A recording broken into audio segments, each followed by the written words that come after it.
أعوذ بالله من الشيطان الرجيم. بسم الله الرحمن الرحيم. السلام عليكم ورحمة الله وبركاته.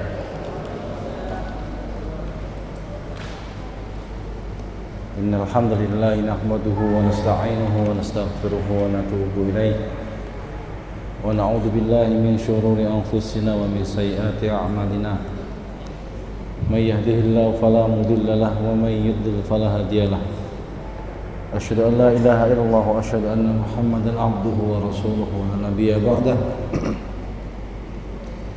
اللهم صل وسلم وبارك وأنعم على سيدنا وحبيبنا وقرة أعيننا محمد وعلى آله وأصحابه ومن سار على نهجه إلى يوم الدين.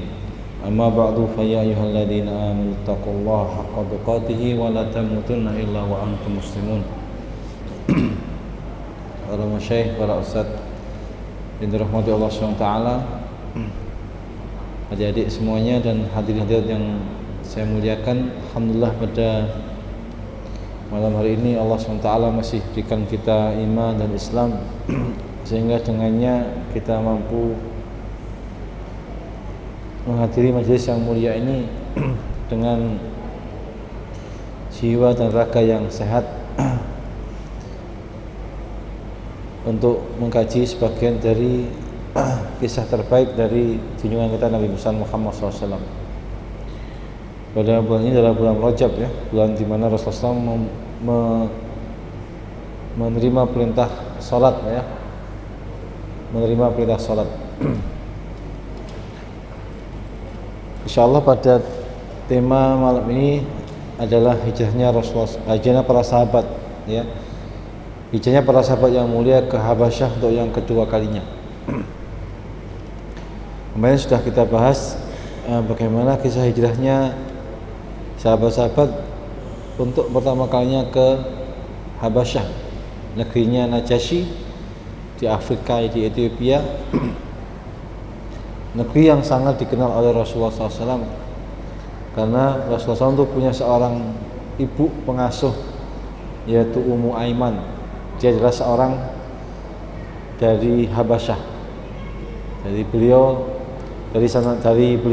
mengenal seluk-beluk tentang negeri Habasyah itu. Kemudian berita-berita tentang kebaikan raja itu juga sangat beliau ketahui, ya, sehingga pilihan pertama jatuh di negeri itu, ya. Sebagai apa? Sebagai upaya untuk menyelamatkan agama dan sebagai upaya untuk mensyiarkan Islam, ya, ke negeri yang lain selama di negeri yang asalnya di Mekah itu tidak menyambut dengan baik. Maka ada peristiwa yang besar yang terjadi di saat kaum muslimin hijrah ke Habasyah itu. Yang pertama adalah berubahnya sikap kaum Quraisy kepada kaum muslimin. Tekanan sudah mulai dikendorkan, terlebih dengan masuk Islamnya dua orang besar, dua orang yang sangat dikenal dan dua orang yang sama-sama dari suku Quraisy dan dua orang yang sama-sama memiliki pengaruh yang besar karena kekuatan mereka, yaitu Umar bin Khattab dan Hamzah bin Abdul Muthalib. Tetapi ternyata masuknya mereka berdua ini memang di awal-awal cukup membawa angin segar bagi kaum muslimin, sehingga berita tentang Islamnya dua orang ini juga sampai di telinga para sahabat yang hijrah ke Habasyah, ya, sampai ke telinga mereka. Tetapi ternyata yang menjadi kenyataan di Mekah adalah ternyata tekanan juga tidak berakhir. Artinya tekanan dari Quraisy tetap. Kenapa? Karena agama mereka itu semakin lama semakin digerogoti oleh kaum muslimin. Orang-orang sudah mulai tertarik dengan kaum muslimin, tertarik dengan agama baru itu, ya, agama yang menyeru kepada Allah, hanya menyembah Allah saja dan meninggalkan sembahan selain Allah. Itu semua tertarik Ya, cuma ada yang terang-terangan, ya, dan ada yang sembunyi-sembunyi. Akhirnya semakin hari semakin keras tantangan itu, sehingga Rasulullah SAW juga harus berpikir bagaimana cara menyelamatkan kaum muslimin itu dari apa? Dari tekanan orang-orang Quraisy. Kalau orang-orang yang memiliki pengaruh yang kuat di masyarakat Quraisy seperti halnya Umar bin Khattab dan Hamzah dan yang lain, Abu Bakar radhiyallahu ta'ala anhum, maka bagaimana dengan orang-orang yang lemah yang tidak memiliki apapun, tidak memiliki sekutu, tidak memiliki pembantu, penolong, tidak memiliki harta, tidak memiliki apapun yang bisa menahan dari apa? Tekanan orang-orang Quraisy, intimidasi orang Quraisy. Maka itulah mereka, ya, sehingga Rasulullah memerintahkan untuk hijrah ke Habasyah untuk kedua kali. Sehingga untuk dakwah, untuk hijrah yang kedua ini lebih banyak diikuti oleh kaum muslimin. Para ulama mengatakan, apakah Ammar bin Yasir ikut apa tidak? Ammar bin Yasir adalah seorang sahabat yang miskin, ya, miskin. Istrinya meninggal syahid karena disiksa oleh tuannya. Beliau masih hidup, ya, Ammar bin Yasir ini. Apakah beliau ikut apa enggak? Ya, apakah beliau ikut apa enggak? Tapi jelas ada 83 orang yang ikut serta hijrah ke Habasyah. Tentu hal ini kan sulit, ya, karena di awal kita katakan bahwa negeri Habasyah itu jauh, ya, di Afrika, di benua yang lain, harus menyeberangi lautan, harus pindah benua. Kalau Madinah kan tinggal jalan aja.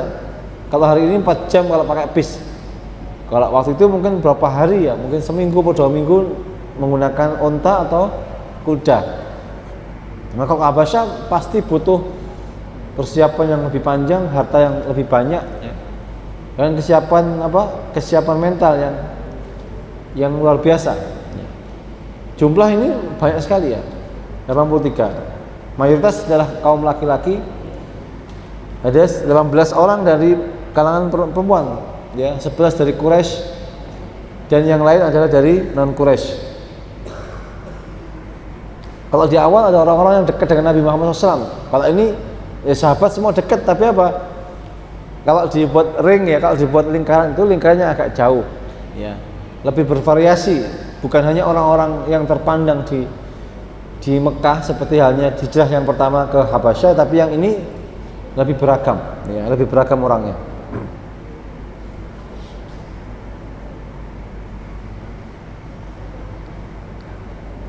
Kalau yang pertama mereka sembunyi-sembunyi, ya, maka kalau yang ini diindus oleh orang-orang Mekah, ya, maka setelah mereka berhasil keluar dari Mekah menuju ke Habasyah itu, maka orang Mekah mengirim utusannya. Untuk apa mengirim utusan? Untuk memulangkan kembali, ya, orang-orang yang sudah hijrah dari Mekah ke sana. Kenapa? Karena perginya sebuah penduduk dari negeri ke negeri yang lain itu sesungguhnya mengancam negeri itu. Kenapa? Boleh jadi mereka minta tolong negeri itu untuk menyerang negeri yang ditinggali, ya. Apalagi apa? Orang-orang Quraisy sadar benar bahwa orang-orang hijrah ini adalah musuh mereka. Kalau musuh mereka berteman dengan negeri lain, berarti apa? Negeri itu sebenarnya juga musuh mereka sebenarnya. Maka mereka berusaha dengan sekuat tenaga untuk apa? Untuk mengembalikan kembali. Kalau orang-orang Quraisy itu hanya berpikir, ya, selain apa namanya? agama menyembah berhala itu, mereka itu lebih berpikir pada apa? Pada hitung-hitungan ekonomi, ya. Karena negeri kita kan terhubung, kan, mereka punya pasar sendiri. Afrika, Asia itu ada pasarnya sendiri. Kepentingan mereka adalah takut, ya, takut nanti seandainya ternyata orang-orang yang menjadi musuh mereka itu datang ke sebuah negeri dan ditolong orang itu, kemudian membuat kesepakatan, akhirnya apa? Perniagaan mereka juga apa? Akan terganggu, ya. Boleh jadi mereka nggak bebas lagi seperti sebelumnya. Maka mereka disusul oleh Dua orang utusan itu diutus khusus untuk menjemput mereka balik lagi ke Mekah. Mereka adalah Amr bin As. Amr bin As tahu ya? Amr bin As tahu? Amr bin As sahabat mulia, setelah beliau itu dari sini masuk Islam. Bersama siapa? Bersama Khalid bin Walid. Kapan? Setelah perang Uhud. Jadi Amr bin As itu mendapat inspirasi, mendapat jalan hidayah itu dari apa? Dari peristiwa bertemunya beliau dengan Raja Najasyi dan Ja'far bin Abi Thalib. Amr bin As. Ini orang yang terpandang, orang pinter dari Quraisy, pinter terpandang. Kalau sahabat yang lain belum bisa baca, beliau sudah bisa baca. Karena apa? Karena beliau itu sudah lintas negara. Bahkan ketika Amr bin As ini menjadi apa? Menjadi amir di Mesir itu biasa. Kenapa? Mesir itu dolanannya Amr bin As. Apalagi Mesir terletak di mana? Di Afrika. Mainannya Amr bin As itu Mesir. Sebagaimana Khalid mainannya itu di mana? Di mana? Di Romawi. Romawi itu mainannya Khalid. Dolanannya Khalid bin Walid. Afrika itu mainannya Amr bin As. Maka dia paham benar tentang situasi kondisi di sana, di Habasyah. Jadi sudah sehebat itu ya. Padahal dulu sangat terbatas perahunya, mungkin perahu layar begitu, pakai kuda, pakai perahu. Tapi hubungannya adalah hubungan antar negara. Dan sebenarnya Indonesia juga sama. Indonesia juga pernah berhubungan di masa Syailendra itu sudah ada ekspedisi ketika Khalifah Umar bin Abdul Aziz ya, jadi khalifah itu ada utusan dari Indonesia itu, dari Nusantara Indonesia belum jadi ya. Belum ada NU, belum ada Muhammadiyah, belum ada NKRI. Itu ada utusan dari Nusantara itu, kami wahai rajanya orang Islam, Umar bin Abdul Aziz. Kami adalah negeri dengan 1000 pulau. Ya, 1000 pulau, disebutnya 1000 pulau. Berarti bilangan itu 1000 begitu, 1000 pulau, 1000. Waktu itu pakai kendaraan yang terhebat ketika itu ada gajah. Ya. Dengan 1000 kapal, udah masya Allah ya, dulu itu udah sampai India, sampai Arab ya, sampai Mekah. Apa yang minta ngajar, minta diajari Islam. Kenapa? Karena saudagar-saudagar yang berlabuh di pesisir-pesisir pantai Nusantara itu akhlaknya lebih baik daripada saudagar-saudagar yang datang dari selain mereka. Makanya minta diajari, dan benar diajari, dikirimkan ulama-ulama yang datang, ya, yang datang itu. Dan generasi itu termasuk generasi pertama ekspedisi Islam dari Mekah ke Nusantara. Kalau Wali Songo itu generasi terakhir. Generasi yang sudah dekat sini, dekat. Jadi ada beberapa generasi. Generasi yang pertama itu utusannya dari Umar bin Abdul Aziz itu. Kemudian berikutnya Wali Songo itu terakhir mendekati Belanda, mendekati datanya Belanda. Ya.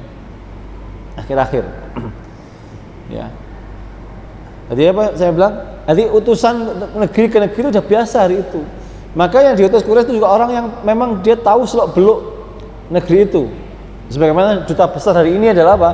Orang yang paling paham Orang yang paling paham negeri itu.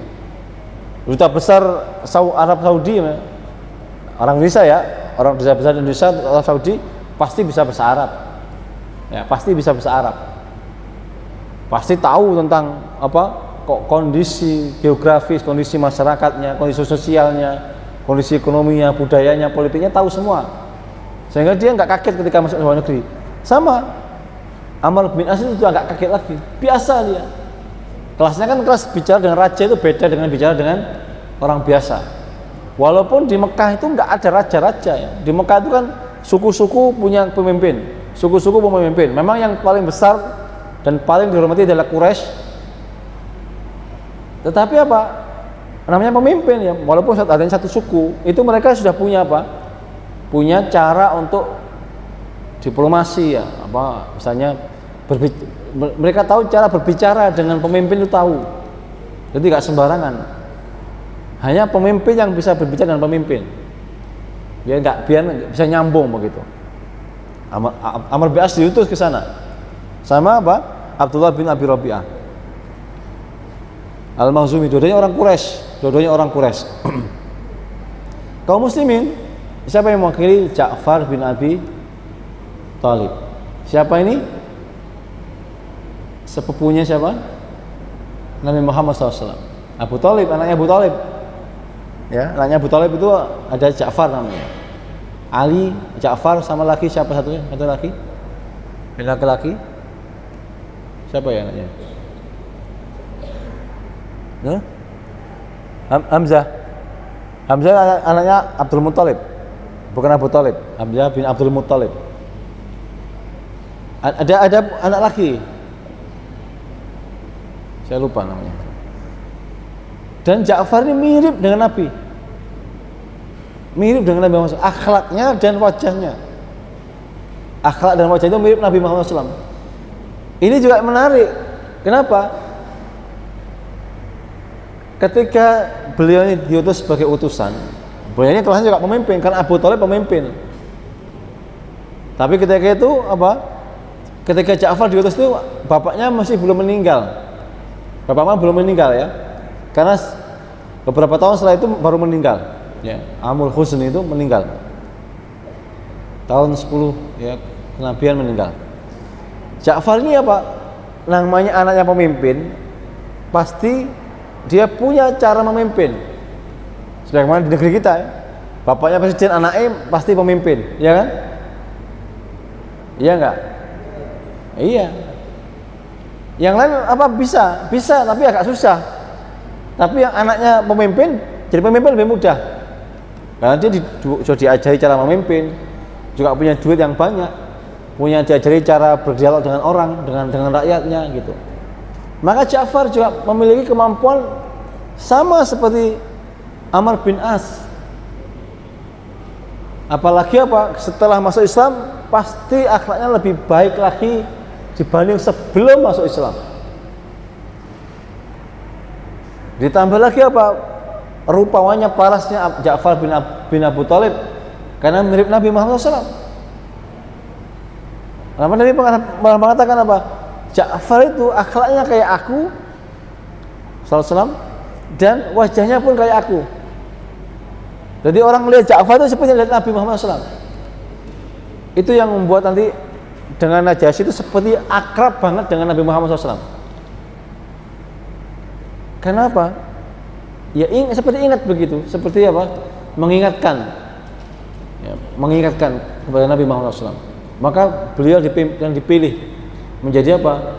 Juru bicara, menjadi diplomat, duta besar kaum muslimin untuk berdialog dengan siapa? Dengan Raja Najasyi. Bersama Amr bin As. Dan ternyata lebih hebat Ja'far dibanding dengan Amr bin As. Nanti kita akan lihat ya, lebih hebat lagi.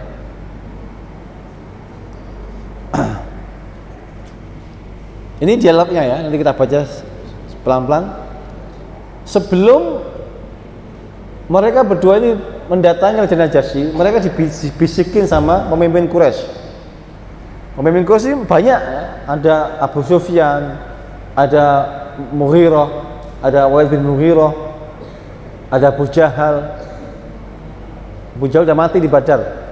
Belum, berarti ini belum perang ya. Abu Jahal masih ada, Abu Lahab masih ada. Dan itu keluarga dekatnya Nabi Muhammad SAW. Mereka itu bisiki, mereka itu membawa pesan membesar Quraisy itu. Kemudian untuk apa dilakukan oleh Amr bin As ketika sampai di Habasyah. Apa pesannya?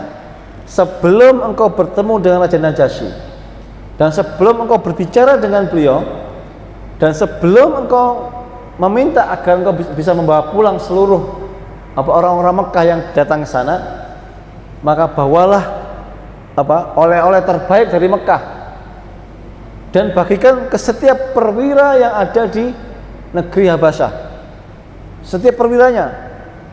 Jadi kalau berandai-andai ya, misalnya kita ini mau menghadap sama Pak Prabowo ya.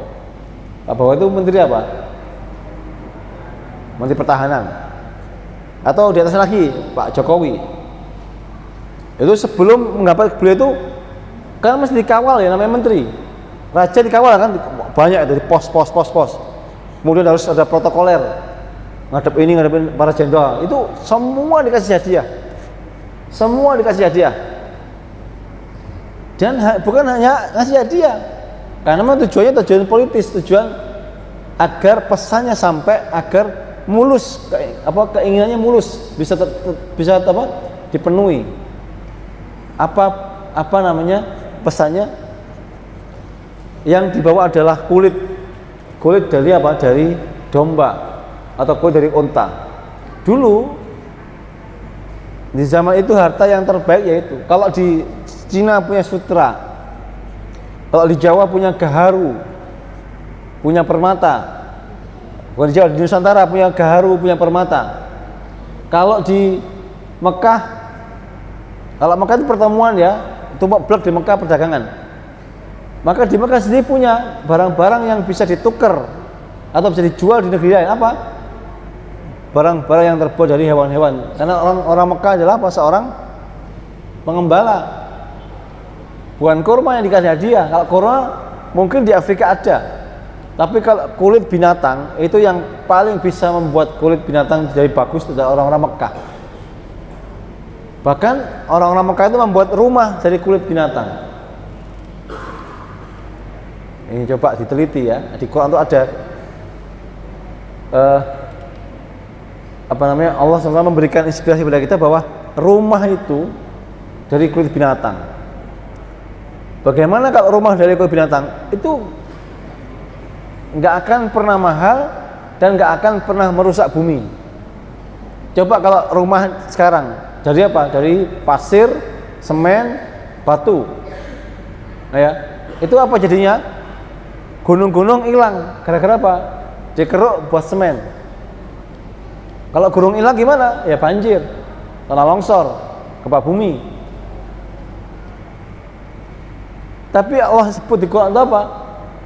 Kulit itu untuk dari apa? Dari rumah itu dari apa? Kulit binatang. Binatang asal dikasih makan, melahirkan, gede, kulitnya disamak, dibuat rumah. Cuman kala itu hanya dijalin, disamak ya, kemudian dijalin pakai benang jadi rumah. Dan itu yang dibawa hari ini harus ada teknologi khusus atau apa gitu ya.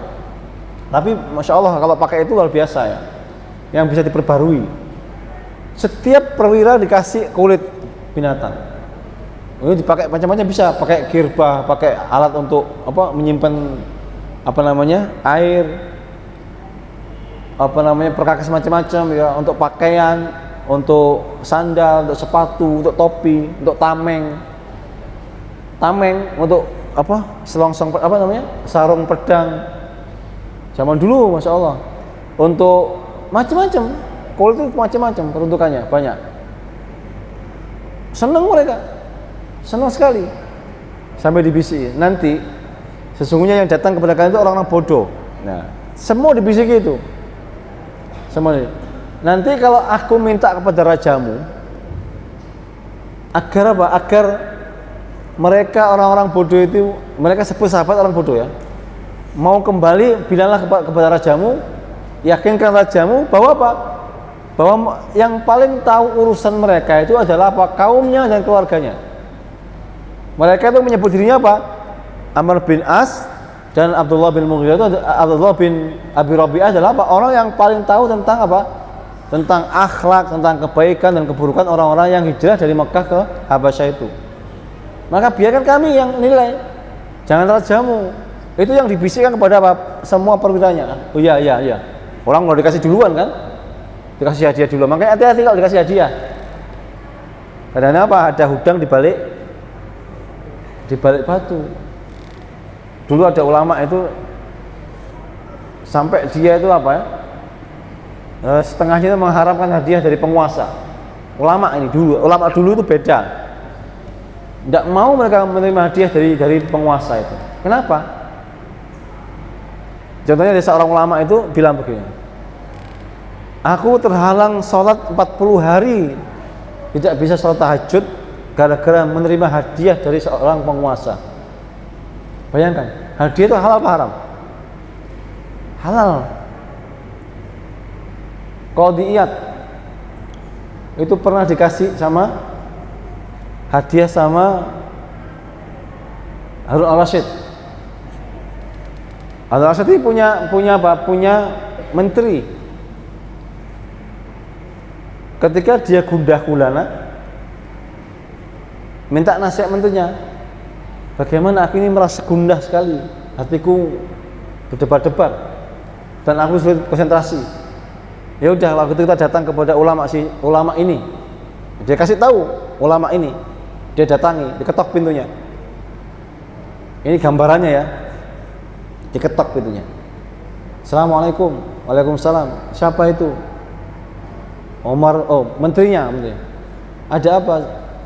Ada apa? Aku mau bertemu dengan engkau. Dia terkopoh-kopoh ke pintu itu ya, kemudian mengatakan, kenapa engkau mesti capek-capek ke rumahku? Kan engkau hanya perlu bilang kepada anak buahmu untuk menyuruh aku datang ke istana itu, istanamu. Apa kata Harun al-Rasyid? Oh, kalau ini bukan yang aku mau. Ini pasti tidak bisa menghilangkan kesedihanku, gundah gulanaku. Kalau gitu kita pergi kemana? Ke Iyad. Kemudian dia pergi ke situ, ketok. Assalamualaikum. Waalaikumsalam. Siapa? Harun al-Rasyid. Ada apa? Aku nggak punya masalah dengan kamu dan kamu juga nggak punya masalah dengan saya. Wah, kayak gitu ulama itu ya. Berani ya. Bukan ngawur tapi berani. Ada apa? Aku mau bertanya kepadamu. Ya udah, kalau itu masuklah. Tapi jangan beri apa-apa saya. Sampai gitu dia. Sepakat, masuk, tanya. Langsung panjang ditanya ya. Nah, akhirnya beliau memberi hadiah. Tidak mau. Kemudian sesungguhnya ini hadiah, ini harta yang aku dapatkan dari ibuku, bukan hadiah, bukan harta yang aku dapatkan dari kerajaanku, dari pemerintahanku. Nggak mau aku, suruh keluar. Itu ulama gitu. Maka orang kalau dikasih hadiah dulu pasti ngomongnya nggak bener. Nah, udah mendalik ya, apalagi yang ini penguasa ya, di Habasyah itu gitu. Maka lihat ketika Amr bin As mengatakan kepada raja, wahai raja, sesungguhnya telah datang ke negerimu orang-orang bodoh. Jadi mereka menganggap sahabat-sahabat orang bodoh. Kenapa? Ya, kenapa? Mereka mencampakkan agama mereka dan tidak pula menganut agamamu. Najasyi apa agamanya? Apa agamanya Najasyi? Nasrani. Karena Ethiopia itu ikut siapa? Romawi. Yaman, Habasyah, Ethiopia itu ikut Romawi.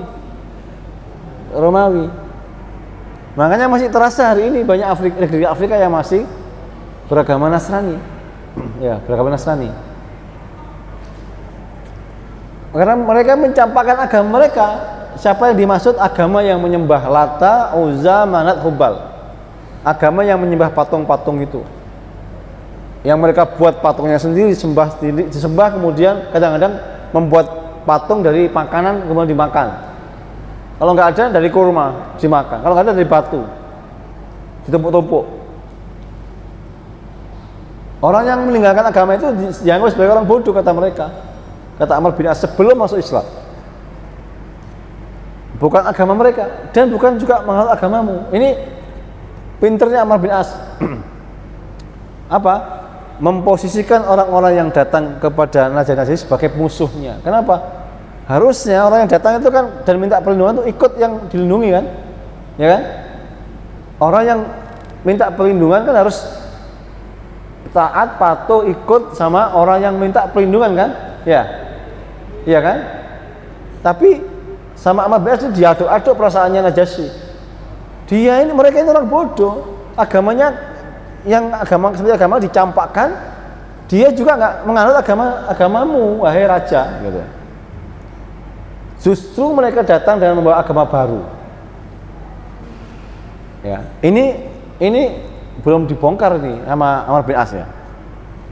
Yang tidak kami kenal, saya nggak kenal agama itu. Tidak pula engkau ketahui. Nasrani nggak tahu. Padahal sebenarnya orang-orang itu tahu kalau ada Islam. Kenapa? Di Injil disebutkan. Kenapa? Nanti ada orang yang datang setelah Nabi Isa itu apa? Mim ba'di ismuhu Ahmad. Disebut juga di Taurat, disebut juga di Injil. Bahkan saya pernah dengar kitabnya Hindu itu juga menyebut nama Muhammad SAW, tapi dengan bahasa yang lain, orang-orang yang terpuji. Ahmad itu kan yang terpuji. Kalau bahasanya Romawi, Italia itu apa? Namanya Paralite. Artinya apa? Orang yang terpuji. Kalau bahasa Arab, Ahmad. Bahasa Sanskerta juga sama, tapi namanya apa, artinya adalah Ahmad, orang terpuji itu. Semua kitab suci dari Allah, kitab samawi itu menyebut akan datang nabi terakhir akhir zaman, Ahmad. Tahu mereka itu. Ya'rifunahu kama ya'rifuna abna'ahum. Orang-orang Yahudi dan Nasrani tahu tentang sifatnya Nabi Muhammad SAW. Tahu, seperti mereka tahu apa anak-anak mereka sendiri. Akhirnya kan diuji sama Najasyi nanti. Sungguh telah mengutus kami untuk membawa mereka kembali. Kiranya engkau dapat menyerahkan mereka kepada kami. Sesungguhnya kaum mereka lebih mengetahui ya yang sesungguhnya mengenai diri mereka. Jadi yang dibisikkan kepada para perwira itu ya ini kalimat terakhir ini. Mereka juga lebih mengetahui keburukan yang ada pada diri mereka. Itu kan logikanya masuk ya. Yang tahu anak saya ya saya sendiri kan. Yang tahu kerabat saya ya saya sendiri. Yang tahu tetangga saya sendiri kan. Maka sama. Yang tahu ya kami tahu mereka, baik buruknya mereka, walaupun ditutup-tutupi tahu mereka aibnya di mana tahu. Ini yang membuat akhirnya apa? Para perwira itu sepakat bicara di depan Raja Najasyi seperti itu. Ya. Jadi sebelum Raja Najasyi itu bicara itu seorang raja biasa gitu, bagaimana pendapat kalian, gitu kan? Akhirnya mereka mengatakan, sesungguhnya kaum mereka lebih mengetahui tentang mereka dan lebih mengetahui tentang keburukan mereka. Maka serahkan saja balik lagi ke mereka, nggak usah kita lindungi, serahkan lagi ke mereka. Dan itu nggak ada larangan sebenarnya dalam hubungan apa? Hubungan antar negara. Mengembalikan pengungsi ke negaranya itu nggak apa-apa gitu. Sebagaimana hari ini kalau masalah dalam negeri itu nggak boleh campur tangan negeri lain untuk ngurusi itu. Tetapi kalau masalahnya sudah menyangkut tentang hak asasi manusia yang sudah terlepas dari urusan dalam negeri, maka boleh orang lain masuk, negeri lain masuk bantu. Maka kalau minta lagi, ayo minta balik lagi, silahkan diambil lagi, nggak apa-apa, nggak berhak untuk menahan. Apa yang dikatakan Najasyi? Tidak, ya. Ini demi Allah. Dia demi Allah tidak. Bahkan kalau begitu aku sama sekali tidak akan menyerahkan mereka pada kaumnya. Karena seluruh perwira mengatakan apa? Serahkan itu. Enggak. Ini raja begitu. Punya hak prerogatif, punya hak untuk memakai atau tidak usulan yang ada yang diberikan kepada apa? Kepada atasannya. Itu haknya raja. Kalau yang namanya staf, kalau yang namanya para menteri, para pembantu-pembantunya itu hanya berhak memberi usul, saran, pertimbangan. Tetapi yang memutuskan adalah raja. Mana Najasyi tegas orangnya. Enggak, aku enggak akan kembalikan itu. Ya. Sungguh hampir tak pernah ada satupun kaum yang datang ke negeriku dan memilih aku menjadi pengayom mereka selain yang lain, ya gitu ya. Itu memang dibiarkan. Maka dia nggak akan dilepaskan begitu saja, walaupun diminta oleh kaumnya. Sebelum apa? Memanggil mereka dan klarifikasi. Kata Ummu Salamah, kata-kata ini membuat Amr bin As sama Abdullah bin Abi Rabi'ah itu apa? Gusar. Waduh, kalah aku berarti. Maka tujuan nyuap itu kan gitu kan sebenarnya kan, tujuan nyuap para perwira, kemudian juga rajanya disuap. Ya. Enggak, kami akan mengklarifikasi dulu, memanggil Ja'far dulu. Nah memang dipanggil Ja'far itu, dipanggil sama Najasyi. Apakah benar apa yang dikatakan oleh utusan itu? Apakah tidak? Kalau benar, mereka orang bodoh, mereka mencapakan agama mereka, gitu ya. Mereka tahu keburukannya, orang buruk, mereka balikin lagi ke tempatnya. Kalau benar apa yang dikatakan utusan itu, seperti apa yang dikatakan utusan itu, maka diserahkan kembali. Tetapi kalau salah, apa? Aku akan melindungi mereka dan memperlakukan mereka dengan baik. Oh itu loh hebat. Seperti kalau ini Turki, berapa juta pengungsi Suriah yang datang ke Turki, ditampung, dibikin rumah, ahlan wa sahlan. Itu just sekali itu hari ini, masya Allah. Sementara yang lain tidak mau, padahal Turki di negeri Eropa, ya. Itu berat, orang sebuah negeri yang kedatangan orang itu berat. Nampak di luarnya begitu, tapi sebenarnya enggak. Kalau kita bacanya dari kacamata hadis Nabi, apa namanya? Tadi seperti yang dibaca sama Imam tadi ya. Wa ta'awanu 'alal birri wat taqwa wa la ta'awanu 'alal ismi wal 'udwan. Itu tolong menolong dalam kebaikan dan takwa, dan janganlah engkau tolong menolong kepada keburukan dan permusuhan. Nah, itu dari kacamata itu sudah benar apa yang dilakukan. Kemudian apa? Orang yang kedatangan itu berarti kedatangan jumlah penduduk. Kalau orang kedatangan jumlah penduduk berarti menambah kekuatan. Kenapa Cina hari ini hebat? Karena penduduknya 1 miliar. 1 miliar lebih besar daripada Indonesia. Indonesia cuma 250 juta. Cina 1 miliar. Sehingga dia bisa kirim kemana saja, ke negeri mana saja, ke benua mana saja, untuk belajar, untuk bekerja, untuk macam-macam. Kuat negaranya. Turki juga sama. Ketika datang pengungsi banyak itu, dari kuat, bukan jadi lemah. Walaupun dia harus juga menafkahi mereka, memberi pekerjaan, memberi makan. Ya. Habasyah itu tujuan para pengungsi, para pencari suaka. Ya, para pencari suaka, orang yang diusir dari negaranya datang ke Habasyah, dilindungi. Top, dan itu terkenal bagusnya. Nabi saya tahu gitu ya. Maka kalau salah, benar salah, maka tak lindungi. Kemudian akhirnya apa? Ketika itu apa? Ternyata apa yang dikatakan tidak benar. Dia bilang, kembalikan seluruh hadiah-hadiah yang diberikan kepada kalian, karena kita nggak butuh hadiah itu. Ini balikin semua. Kemudian itu jos kan? Ya, itu punya kedaulatan. Negeri itu bagus sekali. Isya ya.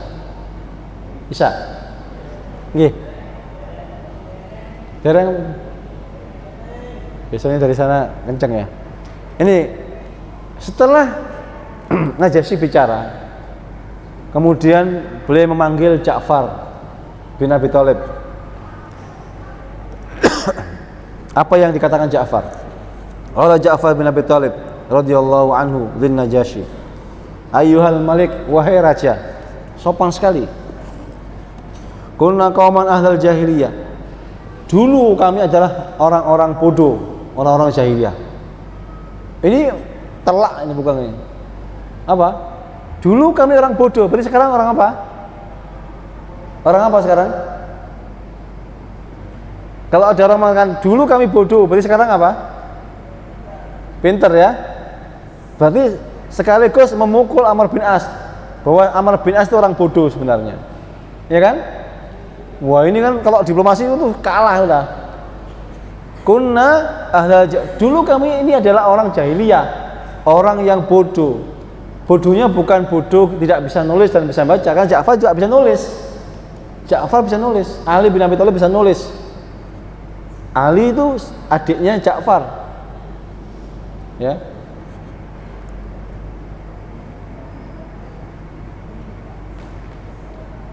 Kami dulu Allah jahiliyah. Nah, abudul asnam, ciri jahiliyah itu apa? Menyembah patung, menyembah berhala, itu jahiliyah. Ya, patung kok disembah? Wong ciptaan manusia sendiri disembah oleh manusia yang buat sendiri. Ya, itu kan bodoh. Ya. Wong nyembah yang bukan kita ciptakan aja bodoh, apalagi menyembah yang kita ciptakan sendiri, kan bodoh. Ya. Wa na'kulul maitata, dan makan bangkai. Orang-orang Arab biasa makan bangkai. Bangkai itu apa? Hah? Tidak disembelih. Hewannya halal nggak disembelih itu bangkai kan? Ya. Ada ayam, diapain? Ditutuk, tok, ya. Mati kan? Nah itu terus dimakan. Nah itu nggak boleh. Atau ayam langsung dibuat sosis tanpa disembelih. Orang-orang Cina begitu, langsung masuk mesin jadi sosis. Haram, mayit. Wa na'til fawahisha, dan kami mendatangi apa? Wa na'bal fawahisha, dan kami apa? Biasa melakukan kekejian. Jadi fawahish itu berarti apa? Zina. Naudzubillah dzalik ya. Kecuali yang Allah jaga. Kecuali Allah jaga itu tidak berzina. Wa naqtaul arham, dan juga kami apa? Kami ini memutus tali silaturahim. Kegemarannya orang-orang Quraisy itu apa? Berperang. Hanya karena balapan kuda kalah perang. Gasaan. Hanya karena apa? Karena olok-olokan perang. Itu orang Quraisy begitu. Perkara sedikit perang, kalah main bola perang. Ya, dulu nggak pakai bola begitu ya, pakai apa gitu ya. Bonusiul jiwar, dan juga kami itu berbuat jelek kepada tetangga. Sebelum disuruh Nabi berbuat baik, mereka itu jelek sama tetangga. Jelek sama tetangga. Contoh ya, ada seorang sahabat siapa ya? Abu Darda siapa? Abu Darda itu punya tetangga. Tetangga itu punya kurma yang apa? Yang menggantung di rumahnya. Ini tetangganya Yahudi ya, memang jelek. Itu tidak dikasih kurma sama orang Yahudi, dan tidak dihalalkan kurmanya untuk orang yang ada di tetangga itu. Padahal apa? Kurmanya gantung ke tetangganya. Kalau orang sama enggak, kalau gantung ke tetangga atau ke jalan, udah siapa saja yang ngambil silahkan, ya kan? Kalau tetangganya nyapu kotorannya, daunnya mangga kita, maka silahkan ngambil mangga yang gantung ke rumahnya, halal bagi dia. Itu baiknya begitu ya. Kalau selain Islam enggak begitu. Saya punya tetangga, dulu saya di Jakarta lama. Rumah saya itu punya jendela, ada depan jendela. Itu kalau hujan, tampiasannya tetangga saya yang Kristen itu selalu ke rumah saya. Selama bertahun-tahun itu saya nggak pernah ngomong, nggak pernah negur, nggak pernah protes bahwa airnya itu ke tempat saya. Kenapa saya nggak protes? Karena begitulah hak tetangga itu. Nanti kalau saya protes, saya nggak mungkin bertegur sapa sama dia selama-lamanya nanti. Ya, akhirnya saya tutup aja tempat itu biar airnya nggak ke tempat saya. Suatu hari saya nanam, karena apa? Nanam bambu Jepang yang kecil-kecil itu. Karena apa? Karena sumur saya sat ya, itu saya tanami biar ada airnya. Datang dia protes, nggak langsung ke saya, ya. Karyawan saya, ini kenapa Pak Amin nanam di sini? Padahal itu tanah saya sendiri, bukan di tanah dia. Nanti kan kalau berakar-akarnya ke rumah saya, ya tanah saya sendiri kok ke rumah dia gitu. Padahal ada bagian tetangga, bagian dari rumah itu yang apa? Jendelanya itu sosorannya ke tanah saya. Saya nggak protes, karena kita diajari begitu. Tapi dia protes loh. Kalau saya protes, ini loh banyak sekali keburukan dia ke rumah saya. Karena kita diajari baik sama tetangga. Orang jahiliyah apa? Buruk sama tetangga. Wa yaqulu qawiyyu minna dha'if. orang-orang yang kuat memakan orang-orang yang lemah, dimanfaatkan. Bagaimana caranya? Di antaranya dengan riba. Orang nggak punya uang, utang 1 juta untuk daftar anaknya sekolah. Sama orang kaya, ya utang, tapi kalau kembali nanti 1.200.000. Baik nggak itu? Ya nggak baik. Memakan yang lemah. Bahkan nggak hanya itu, nggak hanya masalah duit itu ya. Hatta ba'asallahu ilaina rasula minna na'rifu nasabuhu. Sampai jadi kejahilian itu berhenti ketika Allah mengutus seorang nabi, seorang rasul, Nabi Muhammad SAW ya, yang kami tahu nasabnya. Ini syarat dari nabi itu nasabnya ketahuan. Nggak ujuk-ujuk saya memproklamasikan sebagai nabi baru. Siapa kamu? Nggak dikenal sekolahnya dari mana, orang tuanya siapa, ujuk-ujuk ngaku sebagai nabi. Nggak begitu. Nabi itu selalu nasabnya bagus. Seperti Nabi Isa, siapa nasabnya? Kemana nasabnya? Ke Maryam. Maryam anaknya siapa? Maryam anaknya Imron. Imron siapa? Orang soleh, paling soleh di apa? Di Baitul Maqdis. Jelas tahu. Yahya anaknya Zakaria. Zakaria siapa? Imamnya Masjid Aqsa. Ibrahim, semua tahu Ibrahim. Siapa Ibrahim? Anaknya pembuat patung di kerajaan. Semua tahu. Walaupun bapaknya ini penyembah patung, tapi nasabnya kan jelas. Seperti Rasulullah nasabnya jelas. Ke Abdul Muthalib. Siapa Abdul Muthalib? Orang yang menemukan Zam-Zam. Setelah terkubur bertahun-tahun tidak ketahuan, kemudian Abdul Muthalib menemukan Zam-Zam kembali. Nasabnya jelas dari Quraisy. Kemudian apa? Wasidqahu, kami juga tahu kejujuran dia. Wa amanatahu, juga tahu amanahnya dia. Rasulullah SAW amanah. Bahkan musuh-musuhnya Nabi itu titip uangnya ke Nabi. Nggak kurang aman apa? Musuhnya titip ke itu. Bayangkan. Kalau hari ini orang musuh titip ke musuhnya, hilang nggak uangnya? Hilang lah. Kalau dulu nggak, musuhnya itu titip ke Nabi. Maka ketika Nabi hijrah itu, beliau mengutus Ali selesaikan titipan ini, kembalikan kepada yang nitipkan, balikin lagi semuanya. Nggak diambil sama Rasul. Nggak diambil Rasul ya. Wa afafahu, kami tahu sifat ifahnya, nggak mau nyakiti orang, nggak mau minta-minta orang ya, nggak mau minta-minta, melas-melas sama orang, nggak tahu ya, nggak mau. Bahkan Rasulullah itu pemalu, menutup auratnya, itu afaf termasuk. Fada'ana ila Allah litauhid, kemudian kami diajak ya kepada Allah, kepada tauhid, hanya nyembah Allah saja satu, tidak menyembah Tuhan-Tuhan yang banyak itu. Fa amarona bisidqil hadis, kemudian Rasulullah memerintahkan kami untuk jujur dalam setiap berkata-kata, bahkan jujur ketika bercanda. Hari ini orang bercanda jujur enggak jujur. Bahkan ada satu profesi hari ini yang mentereng, namanya apa? Stand up comedy. Pernah tahu nggak? Orang yang ngomong dewean itu diguyu-guyu sama orang lain kan?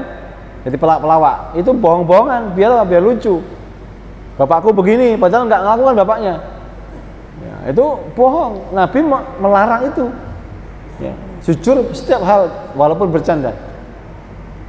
Wada'il amanah, dan juga apa? Menunaikan amanah. Kalau ada amanah ditunaikan dengan baik. Wasilatul rahim, dan juga menyambung tali satu rahim. Contohnya tali satu rahim apa? Kalau ada anak-anak yang sudah hebat, kemudian bisa melebihi kehebatan orang tuanya dalam harta, dalam penampilan, dalam pengaruh, dalam segala hal pendidikannya, kemudian dia mentengkelek kepada orang tuanya, kemudian nyumbang sebesar apapun yang diminta orang tuanya, kemudian dia mengatakan, aku sudah berbakti sama orang tuaku, aku sudah cukup membalas jerih payah orang tua ketika kecil. Kata Nabi, enggak cukup. Apa yang kau lakukan itu enggak cukup membalas itu. Sebelum apa? Sebelum engkau dapati orang tuamu menjadi budak, kemudian engkau bebaskan dia, ditebus juga, itu udah nggak perlu balas budi lagi kepada orang tua. Kalau hanya bantu-bantu aja nggak cukup, sama nggak bayar aja nggak cukup, apalagi satu rahim. Bahkan Nabi mengatakan apa? Ada seorang sahabat yang mengatakan Nabi, aku ini selalu nyambung satu rahim, mengunjungi saudaraku, memberi sesuatu, tapi balasannya tidak enak, seperti membalas air susu dan air tuba. Kalau engkau selamanya begitu, ya, maka sesungguhnya saudaramu itu engkau kasih api, bara api. Kenapa? Kebaikannya nggak dibalas dengan kebaikan, malah dibalas dengan keburukan. Wa husnul jiwar, kami itu diperintahkan untuk berbuat baik pada tetangga. Wal kafu anil maharimi wad dima, dan apa? Menjaga diri dari tangan kami dari apa? Dari perbuatan yang haram dan menumpahkan darah. Nggak boleh berperang sembarangan dalam Islam. Nggak boleh menumpahkan darahnya orang.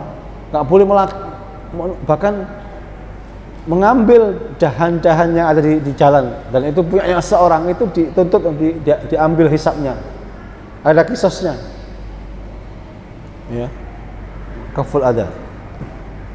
Wa nahana 'anil mal yatim, dan kami tidak diperbolehkan memakan harta anak yatim. Sudah isya belum? Sampun nggih. Sudah nggih, sudah 7:30 nggih. Cukup, mungkin enggak sampai selesai. Tapi intinya apa? Ja'far bin Abi Thalib ini menunjukkan kualitasnya. Dan akhirnya di penghujungnya adalah apa? Raja Najasyi masuk Islam. Raja Najasyi masuk Islam. Masuk Islamnya apa? Disembunyikan dari para rahib dan para perwiranya. Kenapa? Karena dia hidup di negeri Romawi, ya, di jajahan Romawi, di sekutu Romawi. Dia takut apa? Negerinya goncang. Dan sebagai buktinya adalah apa? Ketika Raja Najasyi itu meninggal, Rasulullah mengatakan, sholatlah untuk saudara kalian. Siapa? Najasyi. Karena Najasyi sudah Islam. Nah itu ya, itu bukti bahwa Najasyi Islam. Dan mereka baik sekali. Walaupun ada sebagian orang Islam yang kesana, ada yang murtad. Ya. Jadi mayoritas mereka diperlakukan dengan cara yang baik sekali. Orang Najasyi dan negeri itu. Demikian mungkin yang bisa saya sampaikan. Kurang lebihnya mohon maaf. Semoga apa yang kita kasih hari ini memberikan inspirasi pada kita, ya, terutama untuk memilih tempat-tempat dakwah yang baik, memilih orang-orang yang baik, dan bagaimana cara menghadapi menghadapi pemimpin itu dengan memilih kata-kata yang baik, cara yang baik. Karena sehingga mereka itu tertarik dengan Islam. Akhir kalam, ihdinas siratal mustaqim, siratal ladzina an'amta 'alaihim ghairil maghdubi 'alaihim waladdallin. Amin. Subhanakallahumma wa bihamdika asyhadu an la ilaha illa anta astaghfiruka wa atubu ilaik. Wassalamualaikum warahmatullahi wabarakatuh.